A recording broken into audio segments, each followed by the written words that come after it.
राधा वल्लभ श्री हरिवंश। महाराज जी, आपके चरणों में कोटि कोटि प्रणाम। महाराज जी, जब भी मैं पढ़ने की कोशिश करता हूँ तो मेरा मन एकाग्रचित नहीं हो पाता, मन में कुछ और चलता रहता है, पढ़ाई में मन ही नहीं लगता। मेहनत करने के बाद भी सफलता नहीं मिल रही। महाराज जी, कृपा मार्गदर्शन करें। उद्देश्य ठीक हो जाएगा तो मन लग जाएगा। उद्देश्य हमारा गलत है, अभी पढ़ाई उद्देश्य नहीं है। अगर ठीक से उद्देश्य बन जाए पढ़ाई का तो कैसी बात करते हो। उद्देश्य में बहुत बड़ी ताकत होती है। हर कष्ट सहते हुए अपने उद्देश्य की पूर्ति में कदम नहीं लड़खड़ाते, जिसका उद्देश्य बन जाता है। उद्देश्य बन जाए तो ब्रह्मचारी हो, उद्देश्य ठीक हो, एक बार पढ़ लोगे, 1000 वर्ष अगर जीवित रह कभी भी पूछ लो बात आ जाएगी उसके दिमाग में। अब नाना प्रकार की क्रियाओं से ब्रह्मचर्य का नाश करे, अपने उद्देश्य का नाश करे, तो फिर यही बातें होती जो आप कह रहे हो। कक्षा 9 पढ़े, व्याकरण नहीं पढ़े, शास्त्री नहीं पढ़े, कहीं दूसरी जगह ऐसे नहीं गए कि बैठ के सत्संग सुन के और सीख के बोल रहे हैं, तो भगवद आश्रित हो जाओ सब। अब आप खुद समझ ना हमारी बात को, आप खुद अपना नाश कर रहे हैं। ब्रह्मचर्य का नाश वीर का नाश, जीवन का नाश है। ब्रह्मचर्य अगर सही है, आपने किसी तरह इधर उधर, तो ये प्रश्न ही नहीं रहेगा। जिधर दृष्टि डालोगे उधर जय होती चली जाएगी। आजकल के बच्चे नौजवान इसको मनोरंजन समझते हैं और उनको सलाह भी ऐसी मिलती है कि हम जैसे बोल रहे हैं ब्रह्मचर्य के लिए, तो डॉक्टर और आपको जो इधर सांसारिक प्रोत्साहन देने वाले हैं वो आपको सलाह देंगे। हमें तो अंग्रेजी का शब्द नहीं याद है, फ्रस्ट्रेशन। हाँ, यही जो स्टेशन कह रहे हैं गाड़ी स्टेशन से अलग कर दो तो बोले तुम बहुत शांत हो जाओगे और फिर अपने काम में। देखो कैसा उपदेश दिया जा रहा है कि वो, तो ये जो कमियां है ना, ये कोई भूत नहीं है जैसे लोग कहते हैं ना, पता नहीं कौन, ऐसा कुछ नहीं, गंदी आदतें हैं, इन पर संयम लाओ। आप समझ रहे, स्वीकार करते हो हमारी बात कि इसमें आपको संशय है? हाँ, तो आप देखो, हम आज ही सत्संग में बोल रहे थे, हमारे रक्त का स्वभाव है ऐसे, जैसे कट जाए ना तो उसका स्वभाव थोड़ी देर में गाढ़ा होने की कोशिश करेगा। यदि कहीं फ्लो वाली नस कट गई तब तो आपको वहाँ डॉक्टरी की जरूरत है। अगर ऐसे कहीं त्वचा में ऐसे, तो उसका स्वभाव गाढ़ा हो जाना, वो थोड़ी ही देर में वो अपने आप को बांध लेगा, क्योंकि रक्त का एक स्वभाव होता है। अगर वो बाहर किसी तरह भी आया तो ठंडा होकर गाढ़ा हो जाएगा, वो रोक लेगा। इसकी आखिरी परिणति है वीर्य, वो स्वयं से नहीं निकलता, वो इससे भी गाढ़ी वस्तु है, वो घर्षण से निकलता है। अगर आप उसको गर्म न करें चिंतन के द्वारा, क्रिया के द्वारा, तो नहीं निकलेगा।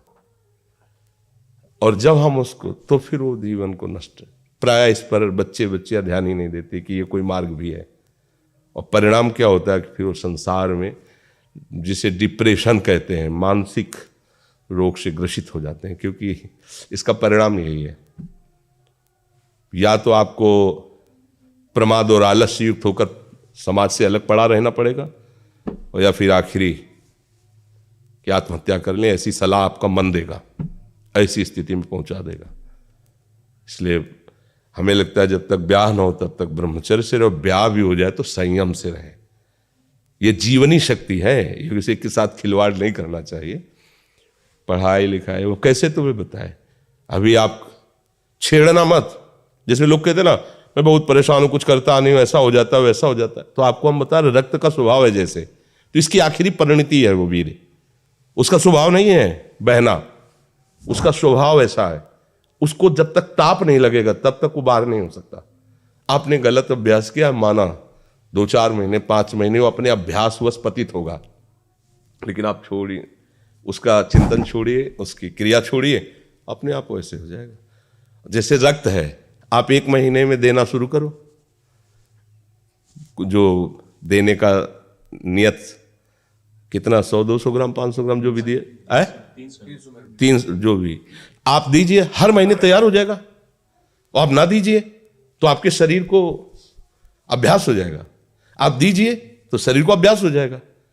वो शरीर, अगर आप रोज 300 तो फिर क्या होगा? आप मर जाओगे। समझ रहे हो ना? ऐसे शरीर की क्षमता, जैसे डॉक्टर जन के देखते हैं तुम्हारी क्षमता नहीं खून देने की, चलिए, क्योंकि अगर निकाल लोगे क्षमता नहीं तो उसकी हानि हो जाएगी। हाँ तुम्हारी क्षमता है, तुम्हारे अंग ठीक है, तुम स्वस्थ हो, महीने में ऐसा या जो समय अवधि सोचो, रक्त की आखिरी परिणति वो है वीर्य, और आप क्या कर रहे हैं? रोज कई कई बार। आपका परिणाम क्या होगा? अगर रोज वो खून निकाला जाए तो आदमी की हालत क्या हो जाएगी? खून की आखिरी परिणति है। अन्न रस जो हमने पाया उसकी परिणति धीरे धीरे परिवर्तित होते हुए मांस, मज्जा, रक्त, इनके वो आखिरी सप्तम धातु है वीर्य, और उसके साथ ऐसा खिलवाड़, कैसा जीवन होगा आपका?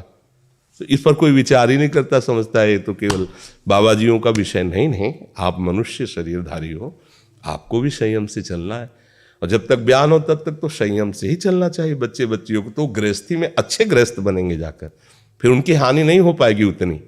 अब पहले से ही तो फिर अब वो पढ़ाई में मन कैसे लगे जब आपके पास पढ़ाई वाली सामग्री ही नहीं रह गई है? पहले क्या होता था, जैसे गुरुकुलों में स्मृति आपकी कमजोर हो रही है तो मेधा शक्ति बलवान करने के लिए ब्राह्मी उसको पिलाई जाती थी। ब्राह्मी है ये चीजें, क्यों? क्योंकि उनमें इतनी शीतलता, उनमें पौष्टिकता है कि वो वीर्य का वर्धन करके वीर्य को रोकेंगी। खास बात उसमें होती थी। अब हम इस बात को ना समझ करके फ्रेंड बनाते हैं और वो विनाश का खेल खेलते हैं जो हमारी सारी सांसारिक और पारमार्थिक दोनों उन्नति का नाश कर देता है। अब उस प्रश्न का क्या होता है? अब उसके लिए क्या सलाह?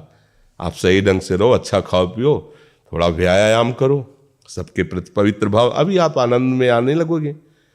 और जैसी आदतें आजकल हो रही, आनंद वाली तो है नहीं, ये तो पतन वाली ही है। 4 दोस्त मिलते हैं, मदिरा पान करते हैं, गांजा और तो और क्या ड्रग्स फ्रग्स। आप बताओ क्या होगा? आप इतना विष डाल रहे हो अपने अंदर, इसलिए विषैली चीजें डाल रहे हो, ऐसी गंदी आदतें डाल, आपका जीवन क्या होगा? कैसा खिलवाड़ किया जा रहा है मनुष्य शरीर से, जबकि ये देव दुर्लभ देही है भगवत प्राप्ति, इसके साथ कैसा?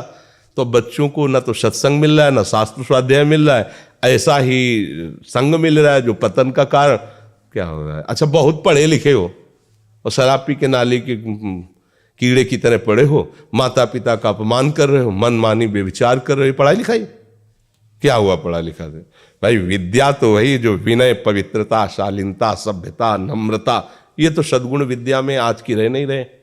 पढ़े लिखे माता पिता को ऐसे डांट देते जैसे कोई नौकर से बात करता है। हम स्वतंत्र हैं। अरे विषयों के गुलाम तू कब स्वतंत्र हो गया? स्वतंत्र तो परमहंस जन होते हैं जिन्होंने इंद्रियों को अब जीत लिया और भगवद आनंद में मस्त हो, वो स्वतंत्र हैं। इंद्रियों के गुलाम तुम स्वतंत्र हो?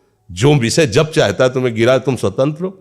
माता पिता, गुरु, शास्त्र, इनकी परतंत्रता स्वीकार करने वाला ही स्वतंत्र होता है। ये मनमानी आचरण जो आजकल समाज में विस्तृत हो रहे हैं ना, ये पतन, अशांति और पाप का कारण बनते हैं, जो बहुत हानिकारक है। तो बच्चा सावधानी से रहो, जो बचा है उसको संभाल लो। जीवन जब से ज्ञान हो जाए तब से अपने को संभाल ले। भाई पूर्व में गलती हो गई, आगे सुधार लेते हैं।